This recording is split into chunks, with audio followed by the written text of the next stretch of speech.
Rev it up and welcome to Cars Yeah, show number 1372. What are you waiting for? This is Cars Yeah, where you'll enjoy interviews with inspiring automotive enthusiasts. Mark Green is here to provide you with a fuel injection of automotive inspiration. So get in, sit down, buckle up, and get ready for a wild ride here on Cars Yeah.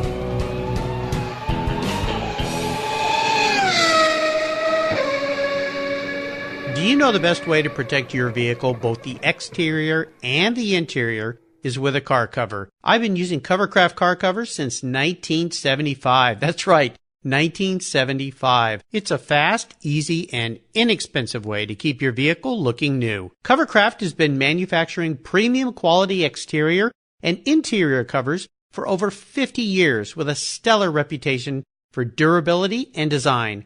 They're the world's largest manufacturer of custom patterned vehicle covers that are crafted to fit over 80,000 patterns and growing. They are the only cover I'll put on my vehicles. You can choose from a wide variety of fabrics, styles, colors, and more. From full cover designs for factory to custom-made vehicles, plus convertible top covers, trucks, truck cab coolers, motorcycles, scooters, ATVs, trailers, campers, personal watercraft, and a wide variety of custom features.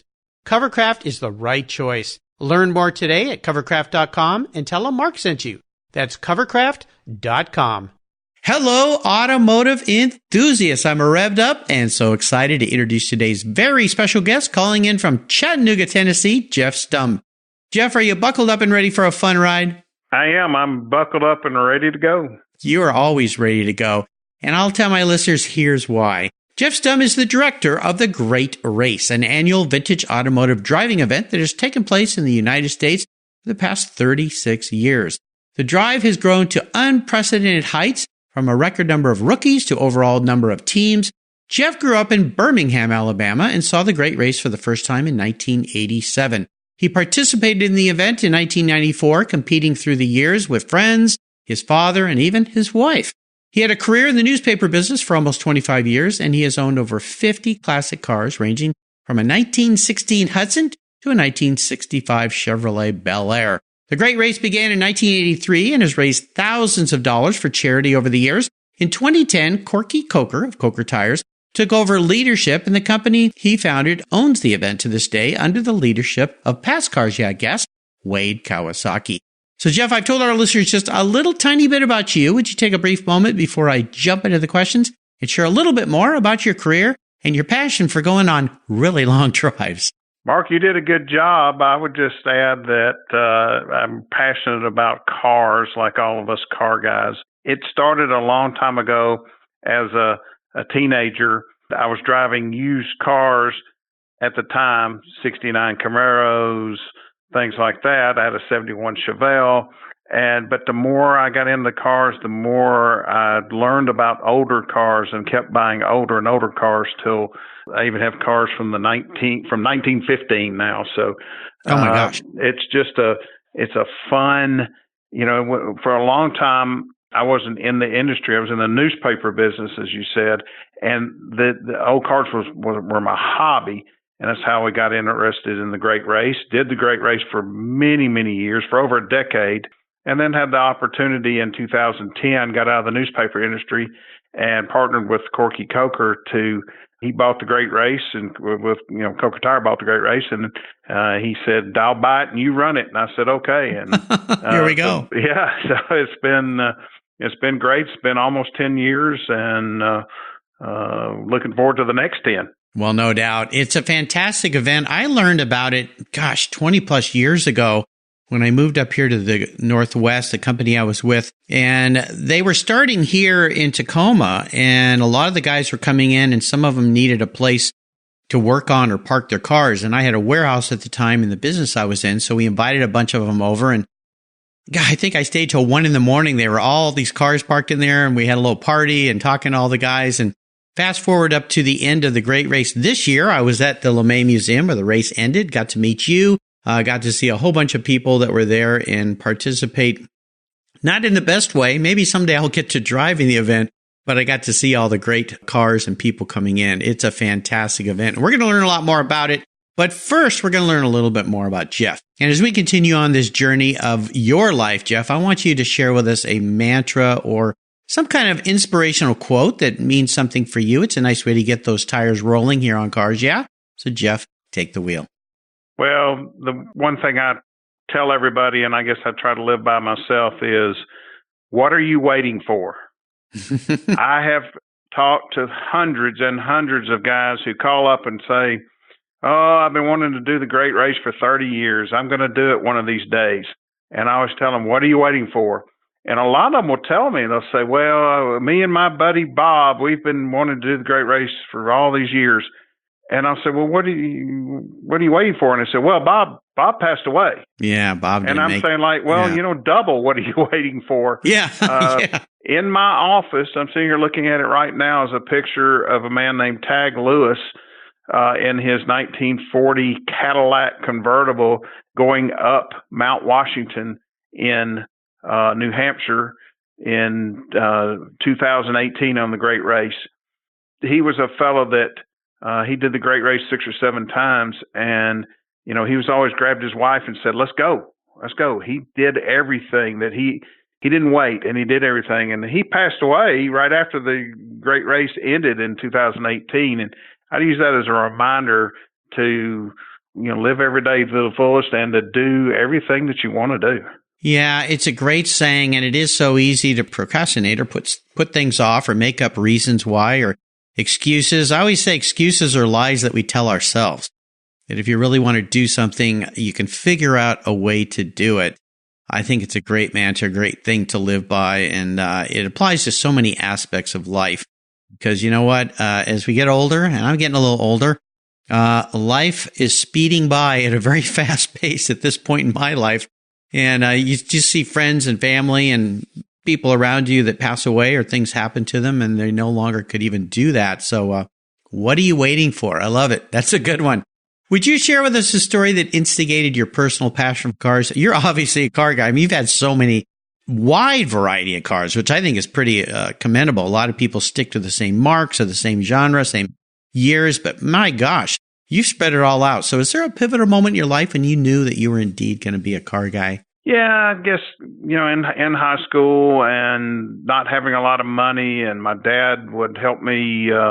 I would buy a car for a couple $100, and we would work on it together, sanding it, painting it, mechanics, whatever it needed.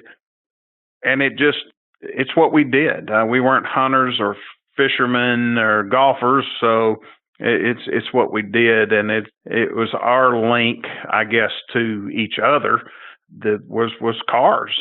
He actually raced. My dad actually raced cars back in the 50s with his brother-in-law.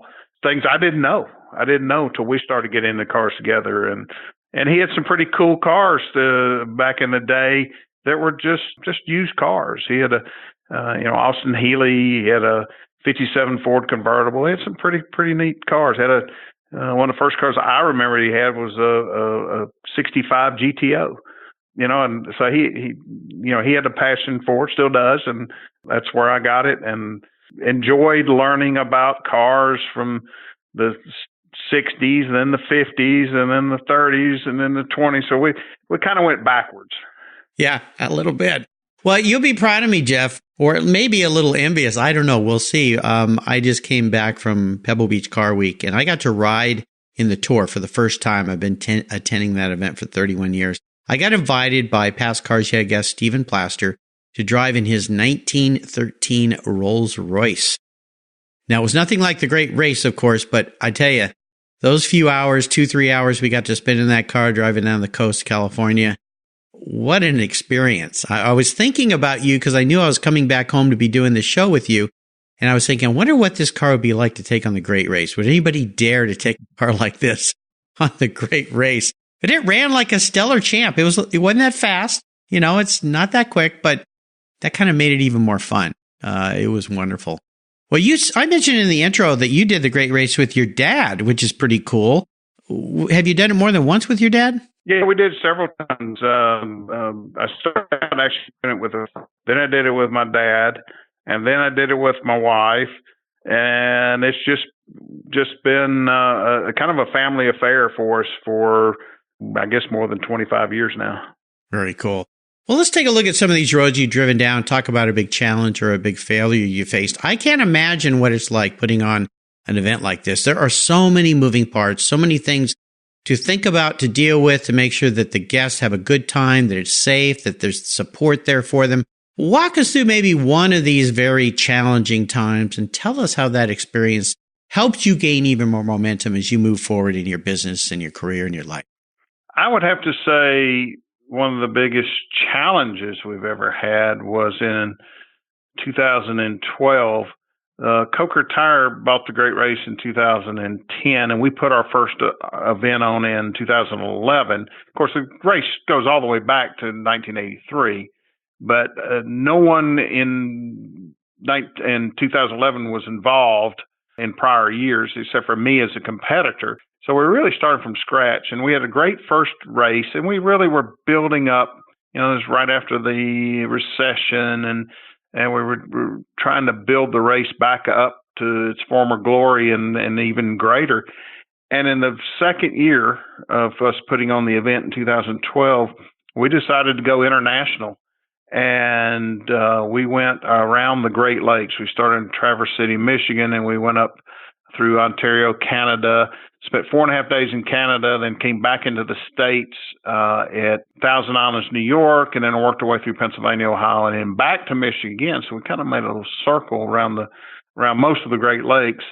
It was quite a challenge so early on. I think we were, if we'd have really thought about what we're getting ourselves into, we might not have done it, because I look back now and go, how did we pull that off? Because the event was growing by leaps and bounds.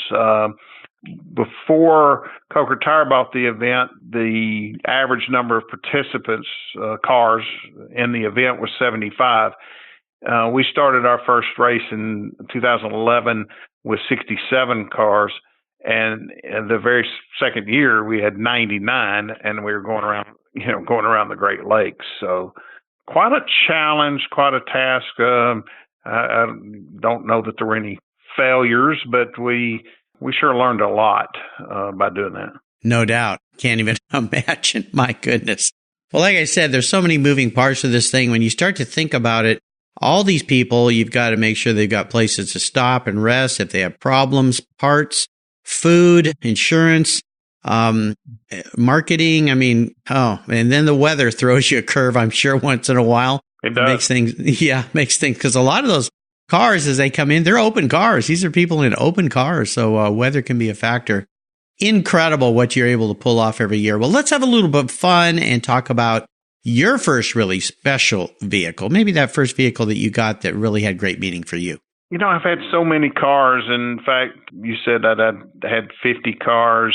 I think I have almost 20 now, so I think I've probably had over 150 cars in my life. So all special for one reason or another. But I bought a 1916 Hudson Cabriolet. It's the only one of its kind in 2004.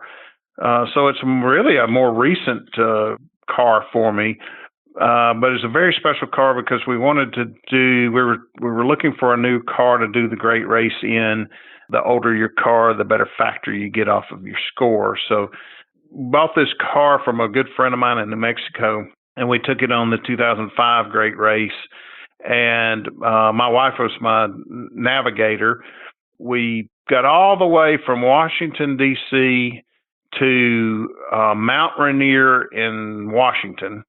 The finish was in Tacoma, and we threw a rod through the block near, I think it's Parkland, Washington, at the base of Mount Rainier.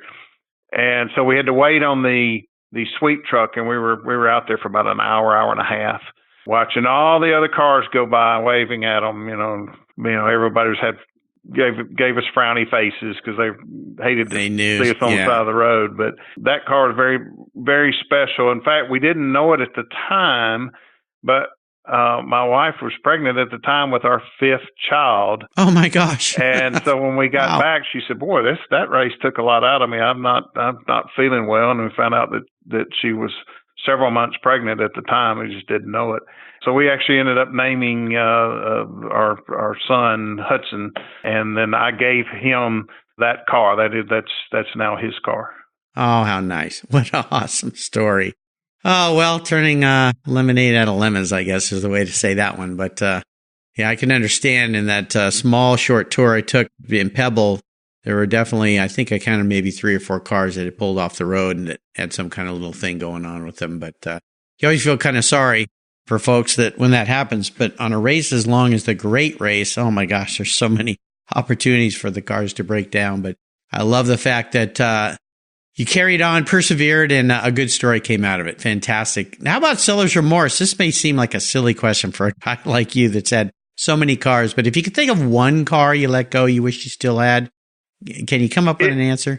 Yeah, that's the easiest question of all. I had a 1962 Impala Super Sport convertible 409 4-speed.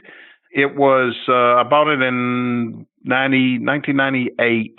I think I sold it sometime after the turn of the century, around 2001. The only thing that I didn't like about the car was it was anniversary gold. That was the 50th year of Chevrolet in 1962. In hindsight, that car's probably worth, just in the last, been 17, 18 years, that car's probably worth 3 times what I sold it for. As I've gotten older, I appreciate colors that are not red. It was actually, in hindsight, it was actually a very beautiful color on that car. Yeah, well, I think what we do when we age, Jeff, is we mature a little bit. I'm the same way. I always was kind of stuck on red or silver or whatever. And now I really like cars that are very unique colors. They were very unique at the time that people either loved or hated.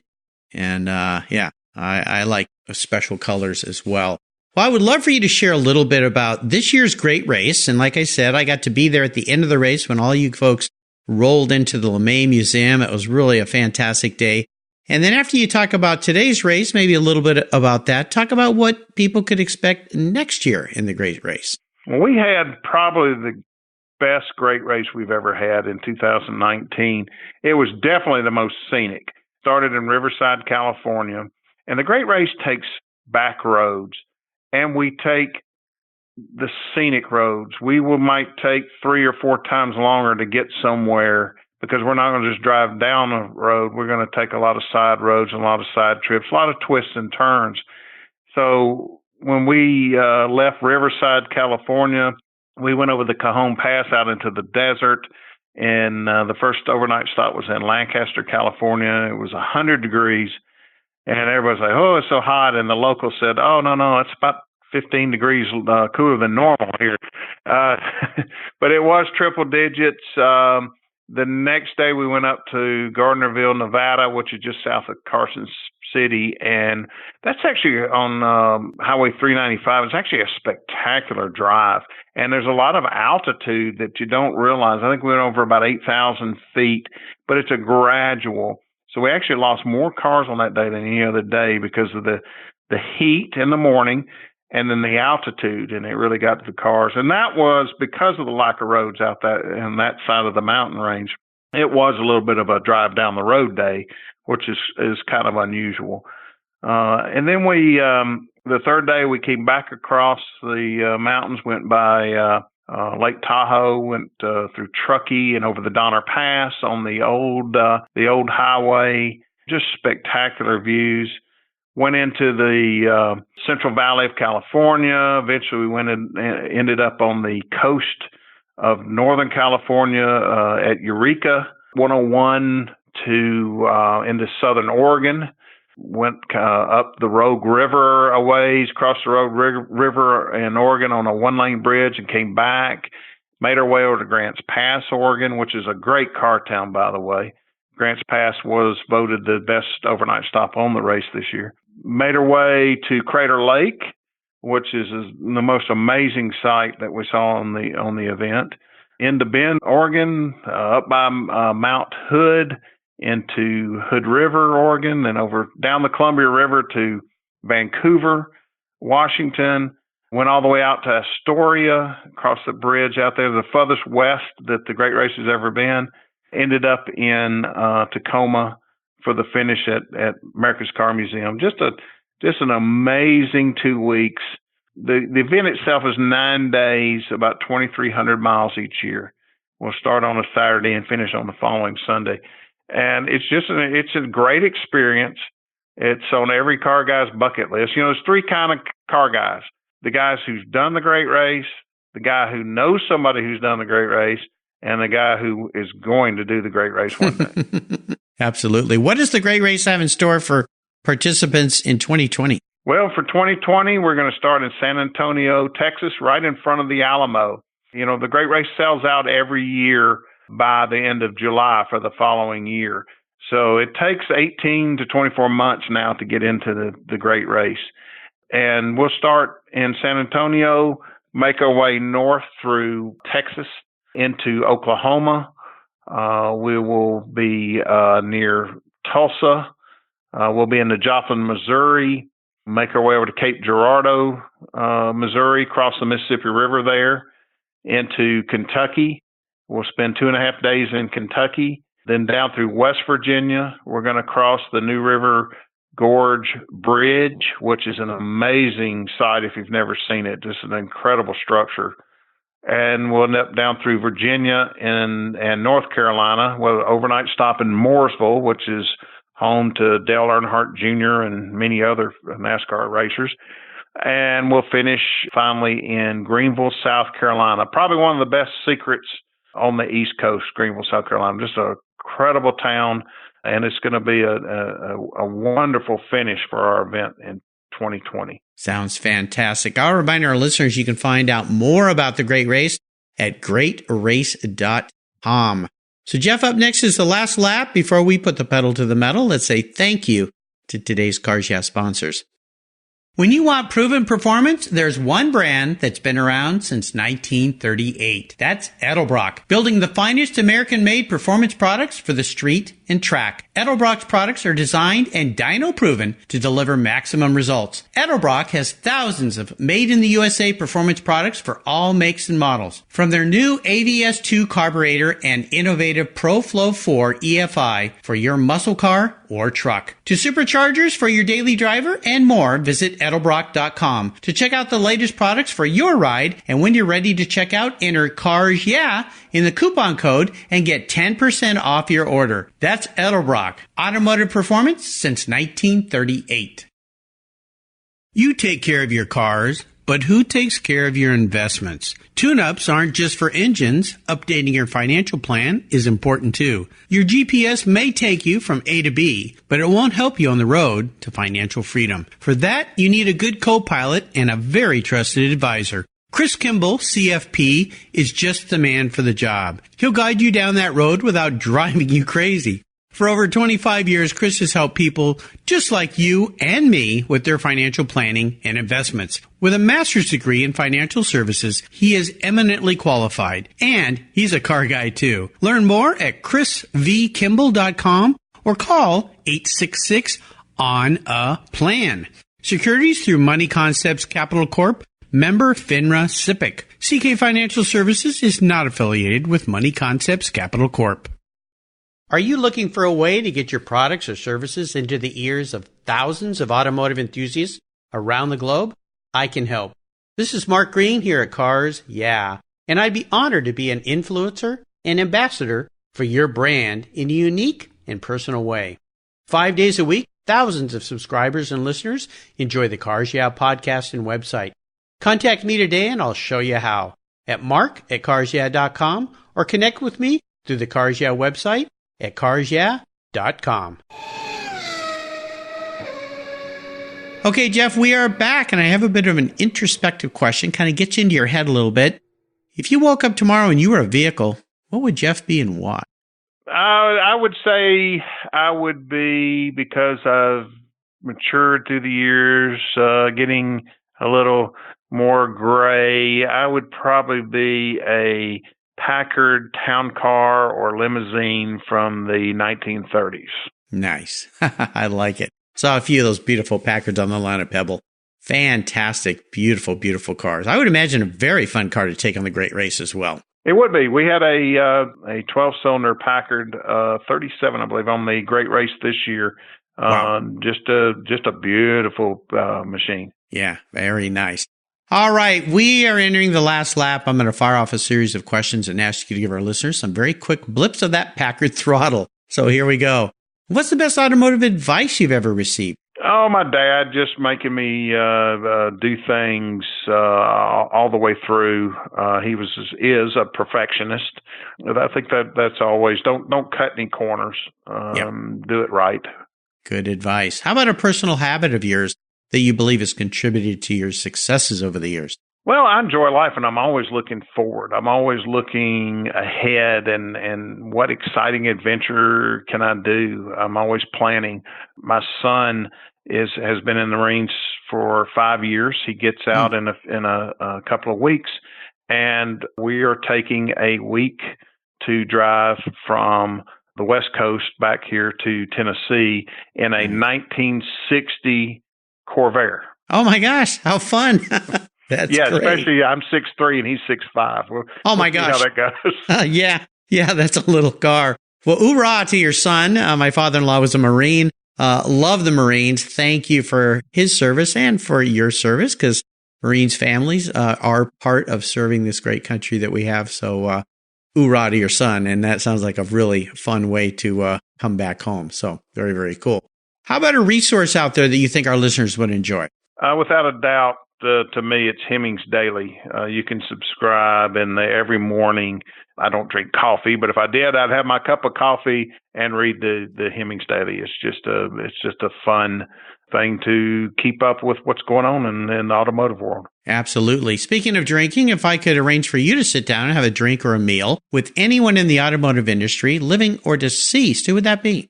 Well, I would say Lewis Chevrolet.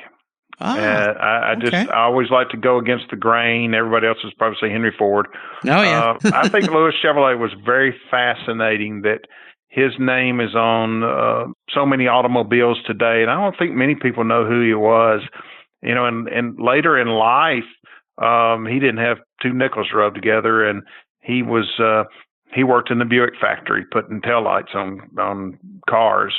I didn't know that. Just a fascinating guy that, and a lot is very telling of the automotive industry at that time, that you could be so hot one minute they name a car after you, and within a decade, you know, he wasn't even involved in the company. He was bought out very cheaply, and kind of sad in a way too.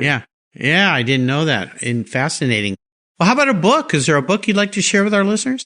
You know, I just read a book, and it was fascinating. It's not well known, and I'm not sure I'm even going to get the title exactly right. I think it was Travels with Harry and Bess, and it was about, you could find it by Harry Truman, when he was first out of office after being president of the United States, got in his Chrysler, 52 Chrysler, and with his wife Bess, and they drove across the country with no reservations. They would walk into these little towns in West Virginia and Ohio or wherever they were, and they'd stop in at a restaurant, you know, diner at the time, and they would be eating, and they would stay at the Downtowner Hotel and things like that, and people whispering, that's Harry Truman. No Secret Service. Very interesting that was just a little, 60 years ago plus, and how times have changed. I mean, can you imagine one of the former presidents now driving his own car and just stopping at a diner and traveling the country with no Secret Service? It's just very telling of a great time in our country, and it's interesting. It's a very interesting book. Yeah, I think the title to that book is Harry Truman's Excellent Adventure. That's it. And the subtitle is The True Story of a Great American Road Trip. Yes. Very fascinating books by Matthew Algeo, and I'll make sure that you can find a link to that on Jeff's show notes page on the Cars Yeah website. There's a great place on the site, by the way, called Guest Recommended Books. It's under the Resources tab, and this book will be listed there with a quick, easy click to buy, along with well over 1,000 books that my past inspiring automotive enthusiasts have recommended. Wonderful reading there to keep you busy for days and years. So check it out. I think I'm going to check that book out. I've never read that book. Sounds good. Fun. It's fun. Yeah, absolutely. All right, Jeff, we're up to the checkered flag, and this last question could be a bit of a doozy, especially for a guy with a lot of cars. Today, I'm going to buy you any cool collector car on the planet. Doesn't matter where it is, even if it was sitting on the lawn. Maybe it was that Bentley that won at Pebble Beach last week. But here are the rules to this game. It's the only collector car you have. That makes it hard for you, I would assure you. You have to drive it, though. No garage queens allowed here, but that's not a problem for Jeff. He loves to drive. And you can't sell it to buy a bunch of other cars with, so that little trick is off the table. So just for today, if you could only have one car in the garage, what would it be? That's a tough one. I know. You could always go with a Duesenberg, something like that, especially in my world. But I'm going to say a 1962 Bel Air 409 4-speed bubble top. Oh, now you threw me for a loop.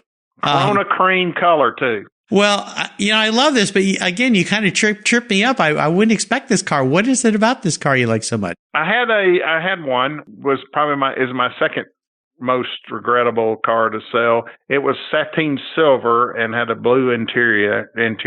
I guess it was called Aqua. It was all stock, fun car. Beautiful. Probably one of the best looking cars ever made. Yeah, very interesting. Well, I always get a little surprised with that question, but I like that. Because as I get to know you through this talk, I try to think, what would this guy pick for that one car? And sometimes it's somewhat obvious, but other times like this, you kind of threw me for a loop. But I like that about you, Jeff. You have taken us on a great ride, the great race, as we say today. I knew this would be fun. I really enjoyed getting to know you better. Plus, I got to meet you at the end of the great race, and I rarely get to meet most of my guests, so that made it extra special for me. I want to thank you for sharing the amazing journeys you've had over the years. Could you offer us a little parting piece of wisdom or guidance before you drive off to the sunset in that 62 Bel Air? I would just say, get in your car and drive it. Get in your old car and drive it, especially with Coker Tire owning the great race.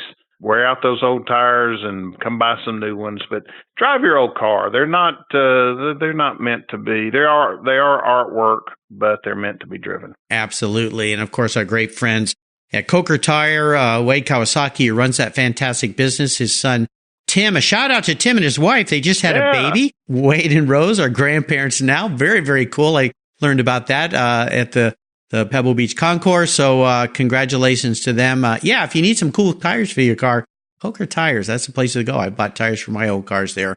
Fantastic company. They got more than tires too. Wheels, all sorts of great things.